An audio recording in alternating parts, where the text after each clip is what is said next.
A graça e a paz a todos do canal Gerando Vida com a irmã Patrícia. Hoje estou aqui com muita alegria no meu coração para falar de um homem justo e íntegro. Nós vamos estar estudando a palavra de Deus, a qual gera vida aos nossos corações. E nós vamos ver um homem que era justo em meio a uma terra corrompida, em meio a uma terra que o Senhor disse que já havia muitas pessoas se corrompida, homens amantes de si mesmo, homens que olhavam para a beleza das filhas dos homens e que pegavam para si. E Deus, observando essa terra, e viu que ali havia um homem justo, no meio de uma geração que já estava perdida, em meio de uma geração que Deus já olhou para ela, já não tinha mais solução. E nós vamos falar desse homem justo que era Noé. E aqui em Gênesis 6 a gente vai ver um pedacinho desse trecho, dessa ministração que eu estou falando com vocês. E nós vamos agora em Gênesis 6 estudar a palavra do Senhor, que é essa palavra que vai nos enriquecer, que vai nos dar entendimento e sabedoria para vencer nossos problemas. Mesmo você que está aí agora dizendo, eu estou no meio de uma família que só eu sirvo a Deus, ou eu não vou buscar a Deus porque eu vou querer que meu marido ou minha mulher vai primeiro. Mas eu te digo uma coisa, levante-se e vá, porque os tempos, cada dia que passa, vão ficar mais difíceis, vai ficar cada dia mais perigosos. E se nós não estivermos com a palavra de Deus dentro do nosso coração, nós não vamos conseguir vencer, não. A Bíblia vai ter que estar guardada dentro do meu coração. E é isso que nós vamos fazer aqui no canal Gerando Vidas. Nós vamos estudar a palavra de Deus para quando vir um dia difícil, nós termos a palavra de Deus dentro do nosso coração. E Noé é um exemplo de homem de Deus. Ele estava no meio de um povo corrupto, de uma terra já podre, cheia de pecado, mas ele não se corrompeu. E aqui nós vamos ver em Gênesis 6, a corrupção geral do gênero humano. No 6:1 vai dizer o quê? E aconteceu que com os homens, como os homens começaram a multiplicar-se sobre a face da terra, lhe nasceram filhas.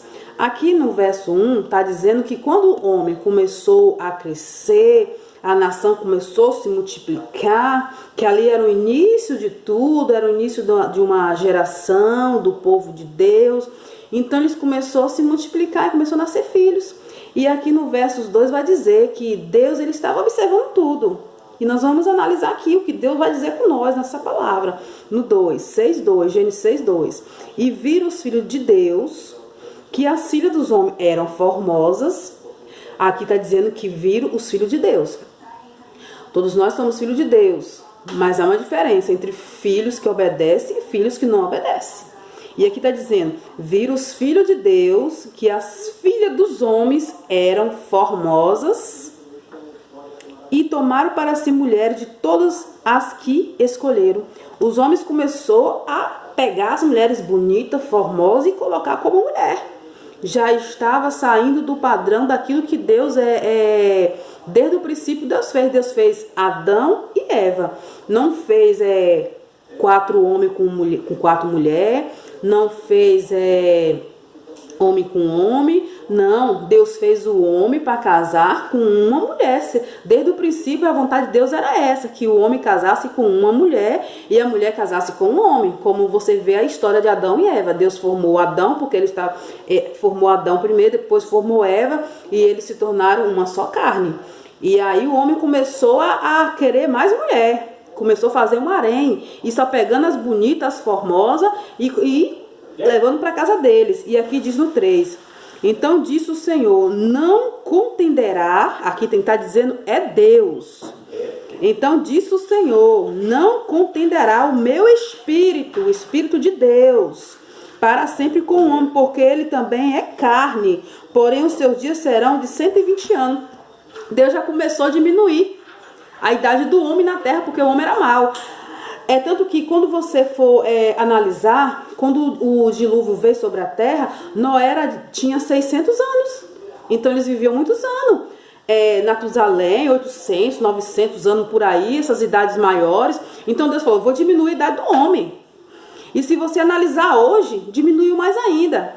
praticamente nós não conseguimos mais chegar até 120 anos, porque o pecado do homem gerou que a morte, gerou que a diminuição de anos na terra. Porque cada vez que o homem peca, mais ele se diminui na terra, o dia de vida. Você pode ver que o certo é eu ser sepultada pelos meus filhos, não eu sepultar os meus filhos, porque quem nasceu primeiro não foi o pai e a mãe? E por que hoje os pais estão enterrando seus filhos? Por causa muitas das vezes da desobediência, por causa do pecado. Filhos rebeldes, filhos que não respeitam pai, que não respeitam a mãe, não respeitam a autoridade, porque a Bíblia fala que é mandamento o filho obedecer o pai e a mãe. Esse é o primeiro mandamento com promessa. Olha como é importante.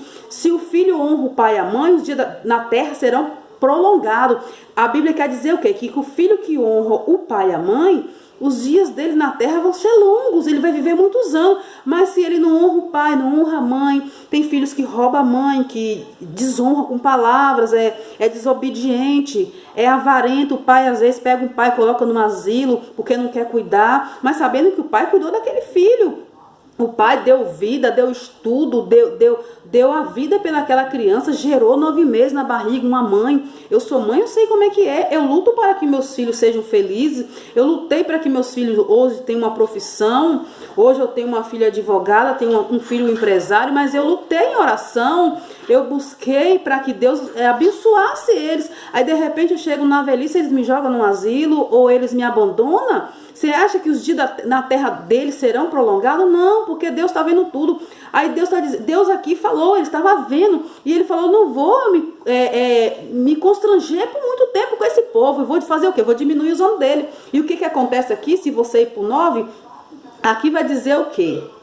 No 9, 6:9, Gênesis 6:9 agora. Essas são as gerações de Noé. Noé era varão justo e reto, e suas gerações nas suas gerações. Então a geração de Noé já vinha andando reto com Deus, porque aqui está dizendo no 9, e aí vai dizer, Noé andava com Deus. Por que Noé foi poupado do dilúvio? Porque Noé andava com Deus. O segredo de eu não ser contaminada, de eu não me perder, é eu andar com Deus. Eu posso estar no meio de um deserto, você pode estar vivendo no seu casamento, com a sua família aí, que só você se vir a Deus, mas você não vai se perder. Se você andar com Deus, você vai ter sabedoria para lidar com seu marido, com seu casamento. Esse marido que chega drogado na sua casa, ele não é seu problema. Esse marido que bebe ou essa mulher que sai e deixa o marido em casa, o seu problema não é ele. Se você andar com Deus, Deus vai fazer algo para que ele venha se chegar a Deus.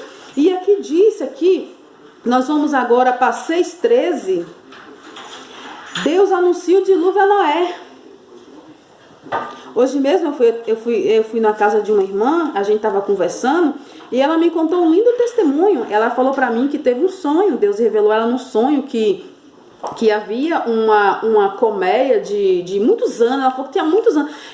Pelo que eu vi, acho mais ou menos 15, 20 anos que aquela colmeia de abelhas vivia naquele lugarzinho onde o marido dela trabalha. E ela contava no testemunho dela hoje para mim que era mansas, ela sempre colocava o melzinho, eles tiravam, eles conviviam junto com as abelhas.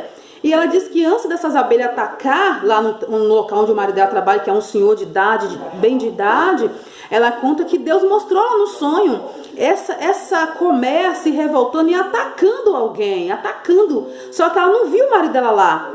Mas isso eu falei para ela, o seu sonho é profético, o seu sonho é espiritual, porque quando Deus te revelou algo no sonho, como ela disse que era como se ela estivesse lá, ela fez o que? Ela foi para o joelho orar, e ela falou com Deus, Senhor, orou, fez a oração dela lá, e Deus não deixou que o marido dela naquele dia fosse trabalhar naquela hora. E o que aconteceu? Aquelas abelhas atacou o animalzinho.